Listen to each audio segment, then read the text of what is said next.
Hey guys, welcome to the shop and our first project, the DIY incinerator.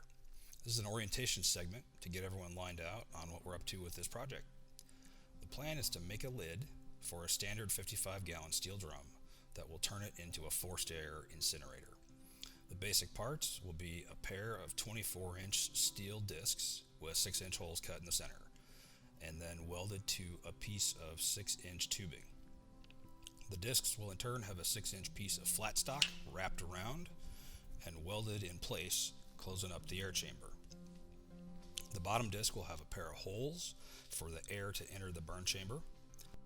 The air inlet is another piece of 3-inch tube that will be welded to an opening on the side of the 3-inch flat stock. Air will be introduced to the system by a leaf blower. Over these holes will be a pair of 3-inch tubes with double 45-degree cuts to force the air down into the burn chamber in a spiral pattern. The air is blown into the chamber by the leaf blower and circulates in the air chamber until it enters the downpipes and is forced down into the burn chamber. It oxygenates the fire and is then blown out the exhaust pipe. So that's it. Let's move on to the construction videos. Wouldn't you know it, the same day I start is the day we get a big old storm. This is what it looked like heading back to the materials supplier. We're going to be replacing the old custom grill there. Burn barrels are verboten, so we don't have a burn barrel. We got a custom grill, but she's been around a while, and it's time for a new one. So we're gonna be doing a little upgrade, and we got a bunch of snow overnight. So now we're getting winter part 2. All right, so this is our raw materials for the project. We've got a piece of 6-inch tube, a piece of 2.5-inch tube, a pair of 24 by 24 chunks of steel sheet. They're 11 gauge, 14 gauge by 3-inch by 80, and a 14 gauge by 6-inch by 80, and a 1/2-inch piece of recycled rod. Those will end up being the handles. So what we're going to do here, we're going to take this material, we're going to cut out some circles on the sheet, and they'll be large enough to go over the top of a drum. And then we're going to build an incinerator. So we'll force air in through the side, it'll circulate around, it'll drop down into the drum, incinerate whatever's in there. So that's the process. First steps to undertake are going to be drawing out our circles on the plate. My measurements show the drum. My drum is 22 3/4 OD at the rim. Some documentation I found online shows me that it's 23 inches for a tight head and maybe 24.5 open head. So we've got a 24 by 24 chunk. So we're going to be doing 24. Should cover most of our issues, and most likely I'll be getting a closed head drum anyway. What we're going to do here is we're going to go ahead and mark it at 1 inch. And then at 13, and we'll head over to the drill press and cut a couple holes. And of course, my drill bit is out.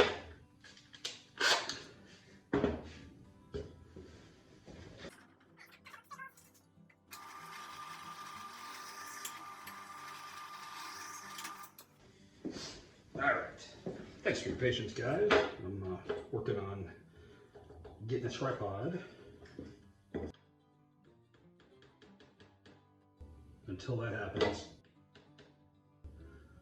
it's challenging to change the angle all the time. There we go. Okay.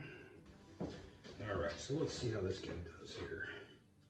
I think it'll fit pretty well. Yeah, good, good, good. Okay, so that's just a piece of lead from a pretty burly mechanical pencil I got somewhere. It's in the art store. I got it at the art store.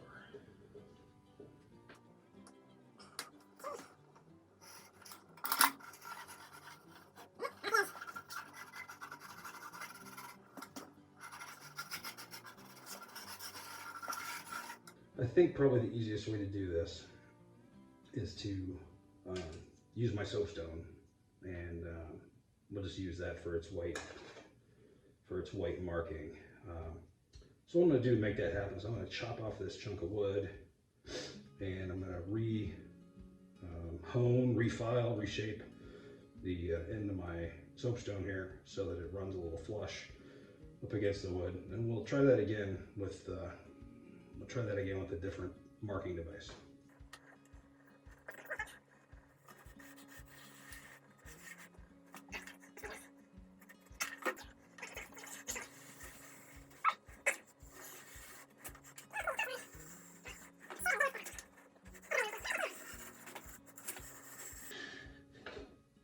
Voila. Okay. Now we got to get the 6-inch hole called out for the smokestack. Figure out where that's going to live. I imagine it'll be somewhere in the center of the circle. We'll find ourselves we got to get a couple of holes cut, at least marked out. Here, this will be the bottom panel, the bottom plate. Get a couple of our 2-inch tubing, a couple of chunks of it cut off at a 45 to redirect air. So what'll happen is we're gonna have a chunk of that 2.5 inch that will protrude out the outside of the circle. It'll have forced air connected to it in the form of a leaf blower.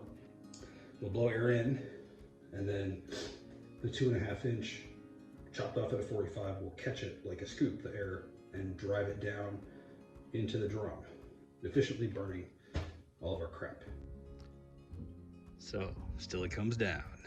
It's been going pretty steady since we met up last.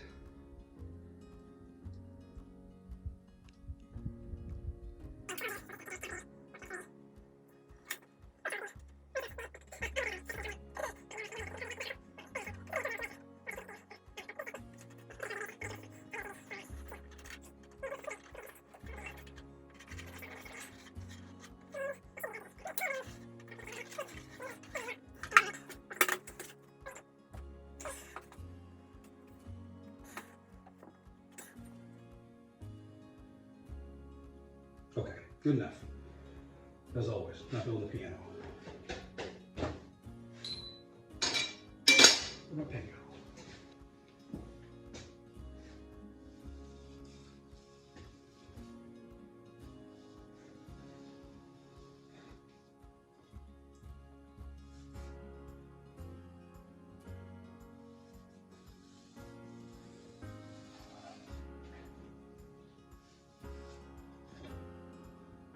Cool. All right. One big donut. So this will be the air intakes. We got, a pair of them. Yeah, mostly the same size. Yeah, they're fairly close. Okay. So what we're going to do now is we're going to lay out the position for where the air inputs are going to be set. So what I'm going to do for that, go ahead and just grab a square here, and we'll line this guy up right here. There we go. Okay, we'll just put it right on the center of that circle there.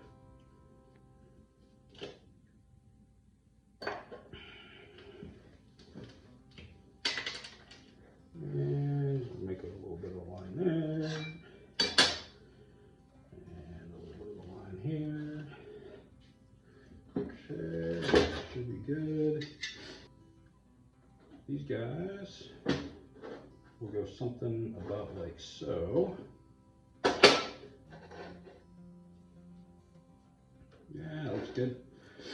So I know I want to be in 2 inches off of the edge of the circle. So we'll grab our speed square, stand it up, and put the 2-inch mark on the line, and then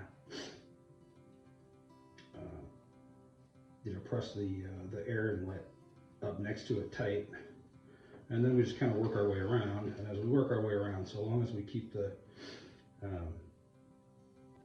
distancing from the edge 2 inches, it magically points the right way.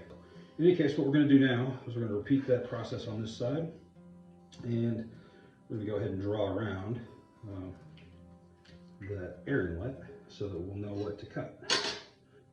fact, I think I'll just hold this in place. And we'll just go ahead and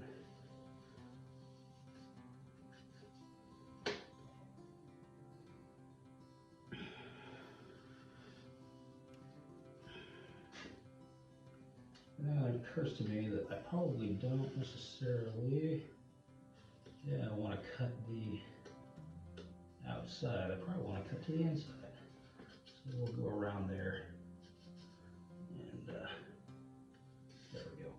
And we'll scribe the line to the inside so that we'll be able to do some welding, have it be in the right spot.